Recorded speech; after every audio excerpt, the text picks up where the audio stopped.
Dando continuidade ao nosso curso de HTML, CSS3 e JavaScript, vamos falar hoje sobre o HTML e moldar a nossa ideia do nosso site aí, nosso portfólio, que eu vou ensinar vocês a desenvolver com as técnicas de identidade visual. Para a aula de hoje, a gente tem muitas coisas interessantes. Eu vou falar sobre modelos, vou falar sobre o conteúdo que eu vou disponibilizar para vocês fazerem um download para facilitar o desenvolvimento do site em si, da aplicação que a gente vai desenvolver. Eu vou mostrar o ambiente que a gente vai desenvolver também para criar o nosso site. Então vamos lá. Vamos ver aqui uma breve introduction. Então vamos lá, vamos ver o nosso sumário aqui. A gente tem a introdução, o que é o HTML, a estrutura do HTML5, a preparação do ambiente, mão na massa, onde eu vou mostrar para você aí uma estrutura básica lá, vou ensinar você a desenvolver lá o Olá Mundo, o famoso Olá Mundo, e vamos falar sobre modelos de estrutura, vou dar algumas dicas e vamos para a conclusão da nossa aula. Mas na introdução nós temos uma noção básica sobre o desenvolvimento para o ambiente web. Então, vamos falar sobre o www ou World Wide Web, que é uma grande rede de computadores interligados e capazes de compartilhar informações e recursos. Então, basicamente, o HTML, a linguagem de marcação de hipertexto, ela está disponível na World Wide Web e através dela você pode conectar os elementos da página. Então imagina só, você tem o seu texto, a sua imagem, o seu vídeo, a sua lista, os seus submenus e tudo mais. E para interligar eles, você usa a linguagem de hipertexto, você usa a linguagem de marcação, as tags, para construir a sua página. Só que só construir ela não é fácil. Aí que entra outros elementos, como o JavaScript, o CSS, que vão dar a parte de visual e cores e tudo mais. Mas para você interligar esses elementos e apresentar ele de uma forma que a web entenda, você vai usar a linguagem de marcação, as páginas de hipertexto. E o hipertexto é um conjunto de elementos ou nós ligados por conexões, são essas tags que eu estou te falando. E esses elementos podem ser palavras, imagens, áudios, documentos e entre outros. Segundo a WTC, a web é baseada em 3 pilares. Então aí a gente já tem uma noção do que é a linguagem de hipertexto nesse ambiente web. E a gente tem a URL, que é o esquema de nomes para localização. Quer dizer, todo site tem uma URL. Para você chegar naquele devido local ou naquele devido site, você tem que ter a URL dele para você alcançar ele. E ele é um esquema de localização ali que localiza aquele site. O protocolo de acesso àquele site, que é o HTTP, e a linguagem de hipertexto em si, que é o HTML, que vai construir o nosso site, que vai estruturar ele. Essa é a melhor palavra, estruturar. Então, o HTML é uma abreviação de Hypertext Markup Language, ou linguagem de marcação de hipertexto. E de acordo com a WTC, é uma linguagem para a publicação de conteúdo, como eu já havia falado para vocês. Áudio, vídeo, imagem, texto. Então, é uma linguagem de conteúdo, para publicação de conteúdo. Você estrutura o seu conteúdo e publica ele na web. Beleza? Embora simples, ele pode representar documentos na internet da mesma forma que as linguagens mais complexas. Então, ele ainda é o mais usado hoje. Se você vai desenvolver um sistema em PHP, uma aplicação híbrida, que é algo muito falado hoje, uma aplicações híbridas que rodam tanto em dispositivos móveis quanto em aplicações que rodam em desktops, você usa o HTML5, que é a última versão do HTML. Então ele é muito usado. Eu já vi gente desenvolvendo em Ruby que usa HTML, PHP que usa HTML, o Laravel, que é um dos frameworks mais usados hoje em PHP, tem o auxílio do HTML ali para a parte de visual, para a parte de escrita dos elementos visuais. E então o HTML é muito usado. Daí a gente vai falar sobre a estrutura. A estrutura básica do HTML é relativamente simples. Utiliza-se marcadores chamados de tags. Cada tag é representada da seguinte forma: a abertura da tag, onde você tem os 2 colchetes e o nome da tag, e a tag fechamento, que é os 2 colchetes, uma barra e o nome da tag. Então, a tag nada mais é do que você está chamando digamos, vou botar entre aspas aqui, abre aspas, né? Uma funçãozinha do HTML. Então, se você chama uma div ela representa, a palavra div representa que você está abrindo um container ali, um espaço dentro daquele HTML que vai ser mostrado de alguma forma visual ali do seu site, ali para mexer no visual. Então essas tags são marcadores de hipertexto, elas que estruturam o seu texto, estrutura sua imagem, seu vídeo e o seu objetivo final, que é o site. E aí a gente vai entender um pouco sobre a diferença do HTML5 para o 4, vendo a estrutura de uma página simples dos dois. Então a gente tem a tag document type, HTML, public, aí vem W3C, DTD, XHTML 1.0, transitional, aí tem a linguagem, aí ele vai lá no w3.org, puxa um outro arquivo, aqui a gente está vendo o link, né, HTTP, ele está puxando ali transitional.dt e fecha a tag document type. Então tudo isso fica dentro da tag document type, é só uma tag isso. Abre document type, encerra bem aqui onde tem transitional.dtd. Beleza. E a gente tem embaixo uma outra tag HTML XMLNS, que está indo em outro arquivo, acessando outra URL, que é o http://www.w3 de novo.org /1999 /xhtml fecha tag. Então, o document type e a tag HTML estão indo buscar URLs externas para adicionar coisas à sua página ou validar alguma coisa na sua página.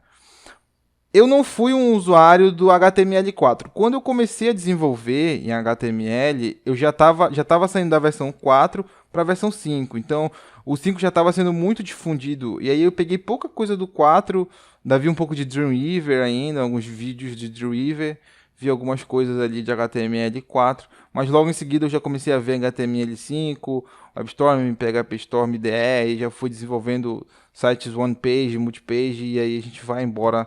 Eu vou falar de tudo isso para vocês mais na frente. E aí, por isso que eu não sei te informar exatamente quais são esses arquivos aqui que ele está indo buscar, mas acredito que são arquivos de validação, beleza? Qualquer dúvida, deixa aí que eu vou atrás e vejo para vocês a nível de curiosidade, beleza? Aí você tem a tag read, que é chamada de cabeça do seu HTML ou cabeçalho. E dentro dessa tag nós temos o meta, nós temos a tag meta e temos a tag title. A tag meta aqui está chamando um arquivo HTTP equivalente, content type, content aí, text/html, char7 utf8. O title é a tag de cabeçalho do seu site ou o nome dele que vai aparecer lá na barra de navegação. E aí a gente fecha a tag read, aí tem o body, que é o corpo do documento, né, onde você vai botar as outras tags, os seus textos, imagens e tudo mais, e a gente fecha o body e fecha o HTML. Daí a gente vai ver um pouco da diferença aqui no HTML5. É muito simplificado, você só tem, abre ali a tag document type, HTML, já acabou, é só isso. Abre HTML, read, e aí tem o meta char7 utf8, que é uma tag que valida a tabela de caracteres especiais, né? Tipo, cedilha, acento, que são caracteres especiais que a gente usa, baseado na tag de caracteres europeias. E aí a gente tem o título da página, o corpo, que é o body, fecha o body e fecha o HTML. Então, olha só, a diferença é muito grande, porque você tem que fazer validações de buscas externas e URLs externas. Tem que lembrar de tudo isso, enquanto no HTML5 é uma coisa bem mais simples e foi. Daí a gente tem a hora de preparar o nosso ambiente. Bom, para a gente começar, eu vou falar o que você precisa, né, no seu computador instalado. Eu vou fazer todo o desenvolvimento no ambiente Windows, eu não vou usar o Linux. A gente poderia fazer no Linux também, todas essas ferramentas tem no Linux, você consegue desenvolver no Linux, tanto no Linux quanto no Windows.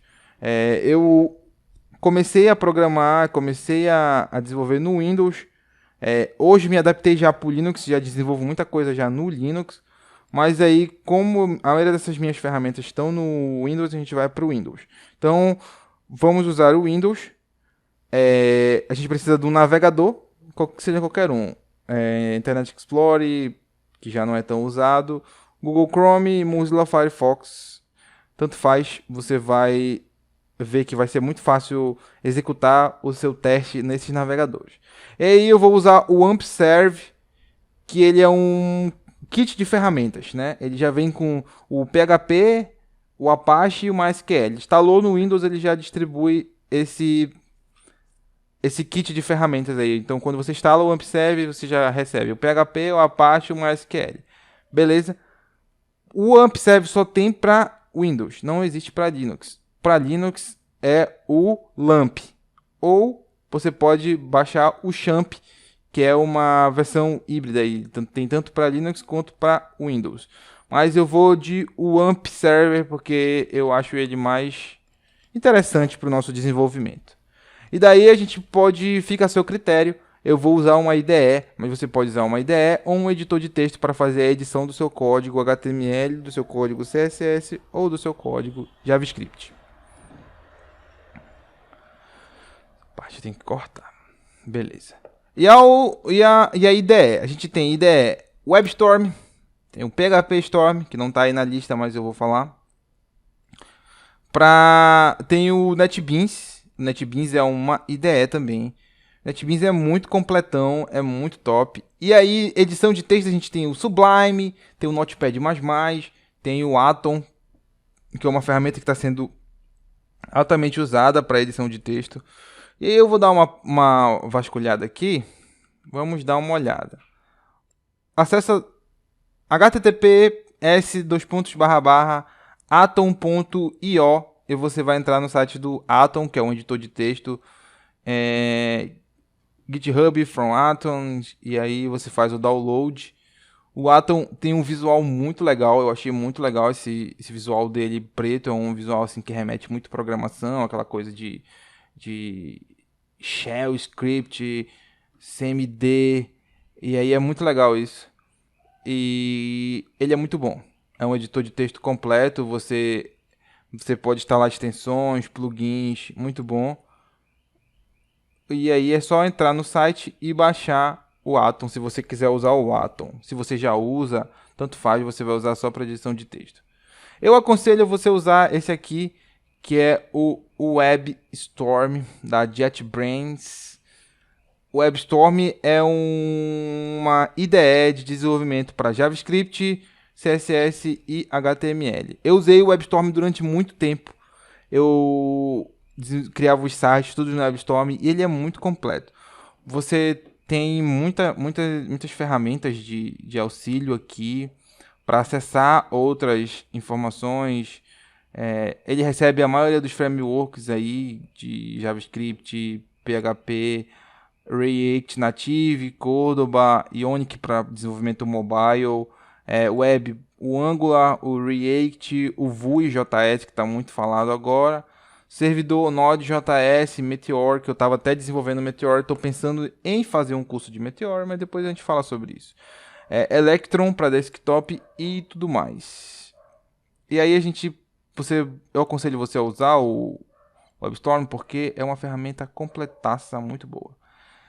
Mas eu, João, vou desenvolver para vocês com o PHP Storm. Por quê? Porque o PHP Storm é a ideia que eu uso. Ele é o WebStorm todinho. Tudo que você faz no WebStorm, você consegue fazer no PHP Storm com um adicional de que o PHP Storm roda, suporta PHP e com ele eu posso programar em PHP, Laravel, Coding Ginter e outros frameworks, Cake PHP e tudo mais. Posso programar em PHP e desenvolver aplicações em PHP e também cuidar do CSS, do JavaScript, do HTML com o PHP Storm. Então, se você já programa em PHP, já quer uma ferramenta mais completa, uma ideia mais completa, baixa o PHP Storm, que é uma ferramenta muito top. Lembrando que as duas, tanto o WebStorm quanto o PHP Storm, são pagas. E aí você tem o kit de ferramentas, o AmpServe, para você baixar lá o Apache, o PHP, o MySQL para o Windows. E aí, se você quiser, também pode acessar o LAMP para Linux ou o Champ, que funciona tanto em Windows quanto em Linux. E aí a gente tem a ideia NetBeans. O NetBeans já é um negócio mais pesado. Eu não aconselho tanto você baixar o NetBeans, apesar de que se você quiser buscar um pouco de Java aí mais avançado, um negócio mais robusto, você tem que ir para o NetBeans, que é um negócio mais completo. O NetBeans ele tem suporte para Java SE, Java FX, Java E, Java ME, HTML5, JavaScript, PHP, C, C++, Groovy e aí vai embora. Suporta o servidor Glassfisher, a parte Tomcat e tudo mais. É uma ideia robusta demais, robusta demais. Mas eu já não desenvolvo em PHP no NetBeans, então eu já não uso tanto o NetBeans. E aí você pode também baixar o Sublime Text, que é uma ferramenta muito usada aí pelos desenvolvedores para edição de texto. Beleza? Falado sobre o nosso ambiente de desenvolvimento, a gente vai fazer o que? Vamos direto ao ponto. Deixa eu acessar aqui